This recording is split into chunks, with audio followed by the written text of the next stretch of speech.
ভাগবতের নবম মন্ত্রটি, এই গোপী গীতের।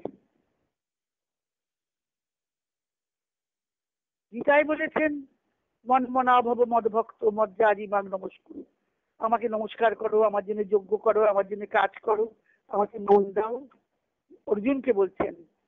গোপীদেরকে কথা শেখাতে হয়নি, গোপীরা নিজেই মন দিয়েছে, মন দিয়েছে, প্রাণ দিয়েছে, দেহ দিয়েছে, সর্বসত্তা দিয়ে তাকে আলিঙ্গন করেছে, করে তারা কৃষ্ণের ভাবে ভাবিত হয়ে তব কথামৃতম তপ্ত জীবনম কবিবীরি ঈড়িতম কলমশাপহম স্বপ্নমঙ্গলম শ্রীমদাততম ভূমি গৃণন্তি যে বুড়িদা জানা। তারা কৃষ্ণের কথা বলতে শুরু করলো। তব কথামৃতম, তোমার কথামৃত জীবনকে শান্ত করে, ক্লেশ দূর করে, তপ্ত জীবনকে শান্ত করে, অর্থাৎ ভগবানের নাম করে, ভগবানের লীলা কথা স্মরণ করে তার মতো ভাবনা দিয়ে জীবনটাকে কাটাও। এটাই গোপীদের শিক্ষা। ভগবান চাইলেন গোপীরা এই আচরণটা করুক।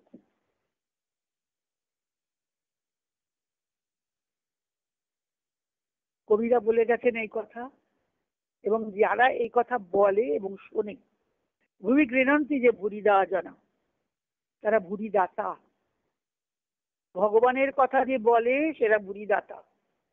অন্ন দান আছে, বস্ত্র দান আছে, অর্থ দান আছে, পৃথিবীতে অনেক দান আছে, কিন্তু ভগবানের নাম যে দান করে সে হচ্ছে ভুরিদাতা, ভাগবত বলছেন। তা বলছেন গোপী গীতে 19টা মন্ত্র আছে, সেখানে বলছেন গোপীরা যে কত জ্ঞানী, শুধু ভক্তি দিয়ে নয়, জ্ঞানেতেও তাকে পাওয়া যায়। জ্ঞান শেষ হয়ে তবে ভক্তি শুরু। কর্ম দিয়ে জীবন শুরু, তারপরে জ্ঞান, তারপরে ভক্তি, ভক্তিতে পর্যবসান। কি বলছেন তারা?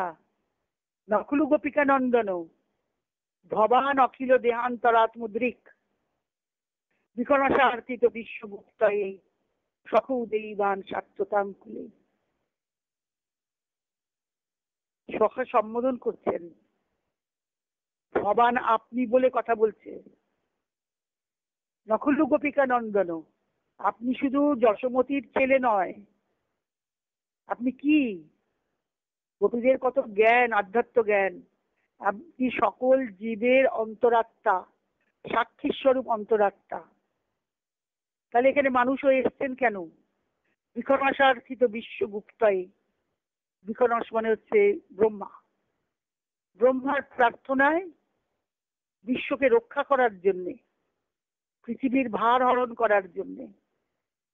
সখ মানে হে সখে, সখ উদয়ীবান সাত্যতাঙ্কুলে, সাত্যত বংশে আপনি উদিত হয়েছেন। আরো অনেক মন্ত্র আছে। অটতি যদ ভবান অন্নিকাননম চ্যুতি যুগায় ত্বাম অপশ্যতাম কুটিল কুন্তলং শ্রীমুখন্ততে জড় উদীক্ষতাম পক্ষকৃদৃশাম। বলছে তখন তোমরা চলে যাও তুমি বনে, দিনের বেলায় তো তোমাকে দেখতে পাই না। অটতি যদ ভবান, আপনি আপনি করে বলছে, কিন্তু সখা সম্বন্ধ, তুমি আমাদের বন্ধু। সুহৃদ, গীতায় বলেছেন না, সুহৃদং সর্বভূতানাং জ্ঞাত্বামাং শান্তি বৃক্ষতি, আমাকে সুহৃদ রূপে জেনে শান্তি পাবে। পঞ্চম অধ্যায় বলেছেন সুহৃদং সর্বভূতানাং, সর্বভূতের আমি সুহৃদ, শুধু মানুষের নয়, প্রাণীরও সুহৃদ। তাই গাভীরা এত ভালোবাসে কেন কৃষ্ণকে? গাভীদের যখন ওরা যখন বাছুররা যখন গাভীদের লেহন করে, যখন সেই ব্রহ্মমোহন লীলাতে, তখন কৃষ্ণই তো বাছুর হয়েছিলেন, গাভী হয়েছিলেন। তাই তারা কৃষ্ণকে পাওয়ার আস্বাদন করেছিল। গাভীরা বাঁদরদের সঙ্গে ছড়িয়ে দিতেন ননি ক্ষীর, সব বাঁদররা এসে খেত। তাই শ্রীকৃষ্ণের স্পর্শ আছে, গোবিন্দের স্পর্শ আছে ক্ষীর ননিতে। মাটির শিকা ভেঙে দিয়ে ফুটো করে ঢিল দিয়ে ভেঙে দিয়ে সব বাঁদরদের ছড়িয়ে খেতে দিচ্ছে। সব বাঁদররা আনন্দ করে খাচ্ছে, গোবিন্দের স্পর্শ পাচ্ছে। তাই তুমি সকল জীবের অন্তরাত্মা, তুমি বিশ্বে এসেছো কেন? না বিকর্ণার্থিত, ব্রহ্মার প্রার্থনায় পৃথিবীর ভার হরণ করার জন্য তুমি সাত্তত বংশে জন্মগ্রহণ করেছে। এইভাবে তার কথা বলে যাচ্ছেন। বলেন যে এত যে প্রার্থনা করছে, এত যে কথা বলছে, পরিণামে কি হলো? পরিণামে কি কৃষ্ণ এসেছিলেন? এসেছিলেন। তাসাম আবির চৌরি স্ময়মান মুখাম্বুজি, বেশ হাসি হাসি মুখে তাদের কাছে এসে পৌঁছলেন।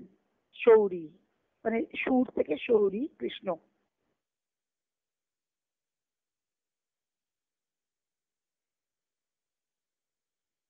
এসে কি বললেন?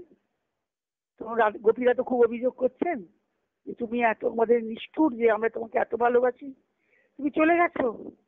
বলছেন আমি তো কোথাও যাইনি, আমি তো আড়ালে লুকিয়ে লুকিয়ে দেখছিলাম তোমরা আমার জন্য কতটা কাঁদো, আমাকে না পেয়ে কতটা কাঁদো, আমি তোমাদের দেখছিলাম। এই হলো ভগবানের পরীক্ষা।